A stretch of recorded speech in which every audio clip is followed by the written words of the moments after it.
राजकारणामध्ये एवढं होत असतंच. महाविकास आघाडीमध्ये तुम्ही असताना अजित पवारांच्या विरोधामध्ये तुम्ही पण आक्रोश करत होते.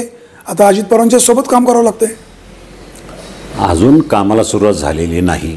पालकमंत्री ते हो आहे ना, आम्हाला आदर आहे त्यांच्या, आणि मी त्यांच्या विरोधात कधी आक्रोश केला असं काही नाही आहे. राजकीय टीकाटिप्पणी होत राहते, ती मी केली, त्यांनी माझ्यावर केली, संपला विषय. त्यामुळे का राजकारणात ते घेऊन चालतातच राजकारणामध्ये अशा गोष्टी. आता तुम्ही आता लोकसेवेची निवडणूक लढणारच आहे, हे त्रिवार सत्य आहे. चर्चा वेगवेगळी होते, म्हणजे आपण असं म्हणतो धूर निघतो म्हणजे खाली आग आहे. तुमच्या मनात नेमकं काय चाललंय ते जनतेला खरं कळू द्या. हल्ली काय होतं आहे, प्रसारमाध्यमे धूर तयार करतात, चर्चा होत नाही. धूर निघतो म्हणून आग निघते, पण हा धूर कुठून निघतो? प्रसारमाध्यमातूनच निघतो. उद्या जर दादा राष्ट्रवादी काँग्रेसचे अजित पवारांचे उमेदवार झाले तर ती चर्चा वास्तव होणार ना. हे जरतरच्या गोष्टी, अजून कशातच काही नाही. बघू ना काय होईल ते.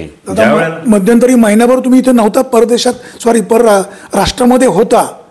तुमच्या एवढं चाणाक्ष, हुशार, धूर्त, प्लॅन करणारा दुसरा माणूस नाही. तुमचे संपर्क सगळ्यांशी आहेत. आम्हाला अशी माहिती मिळते की शरद पवारांशी पण संपर्क तुमचा आहे, अजित पवारांशी संपर्क आहे, सुप्रिया सुळेंशी संपर्क आहे, इव्हन उद्धव ठाकरेंशी सुद्धा तुमचा संपर्क आहेच आहे.